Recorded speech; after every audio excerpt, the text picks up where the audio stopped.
کل کی نشست میں ہم نے سمجھ لیا کہ ہم نے کیا کیا کام کرنے ہیں، کیا کیا چیزیں ہمارے ٹولز ہوں گے، کتنی کتنی دیر ہم نے کون کون سا عمل کرنا ہے،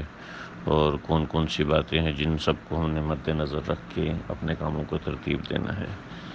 لیکن یہ ساری باتیں بہت اچھی ہیں سننے میں، سمجھنے میں،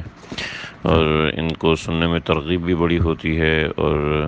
جی چاہتا ہے انسان ان چیزوں پر عمل کرے۔ لیکن جب انسان ایک کام میں لگ جاتا ہے تو دوسرا کام رہ جاتا ہے، دوسرے کام میں لگ جاتا ہے تو تیسرا کام رہ جاتا ہے۔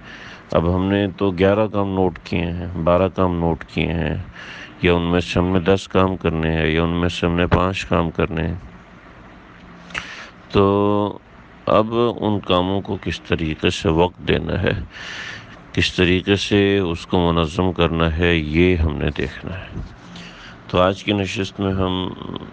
اس دوسری نشست کے اندر ہم اس چیز کو سمجھیں گے۔ دیکھیں، ہر بندے کا اپنا ایک طریقہ کار ہوتا ہے، لیکن میں سمجھتا ہوں کہ ہر بندے کا طریقہ کار اگر اس سب کا خلاصہ نکالا جائے تو جب تک ہم کاغذ کی مدد نہیں لیں گے اس وقت تک ہم اس کو صحیح نہیں کر سکتے۔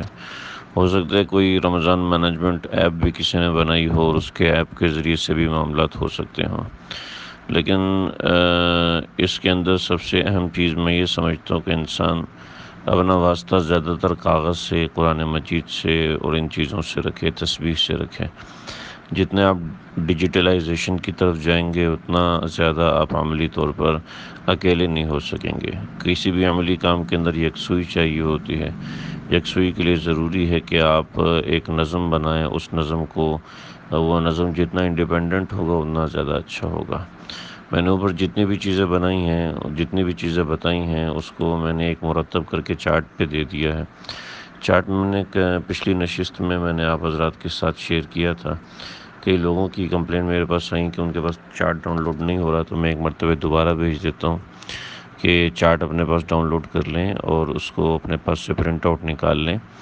اگر کسی کے پاس پرنٹ آؤٹ کی سہولت نہیں ہے، کوئی گاؤں دیہات میں رہتا ہے یا شہر میں رہتا ہے لیکن نہیں کروا سکتا، کوئی خاتون ہے، کوئی مجبور ہے، کوئی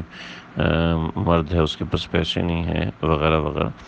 تو اپنے پاس کاغذ پہ اس کو ڈرا کر لے اور اس میں اپنی مرضی کی چیزیں سیٹ کر لے کہ کون سا عمل کتنا کرنا ہے، اس کا ایک چارٹ بنائے، اور چارٹ کو روزانہ کی بنیاد کے اوپر فل کرنا ضروری ہے۔ اگر چارٹ کو روزانہ کی بنیاد پر آپ فل نہیں کریں گے تو آپ یہ سمجھ لیں کہ آپ رمضان کے اندر کامیاب نہیں ہو سکتے، بھلے سے کوئی کتنا بھی تیسمار خان ہے یا کتنا ہی کوئی منظم طریقے سے چلتا ہے، اگر وہ چارٹ نہیں بنائے گا تو اس کے اندر کوئی نہ کوئی کمی رہ جائے گی۔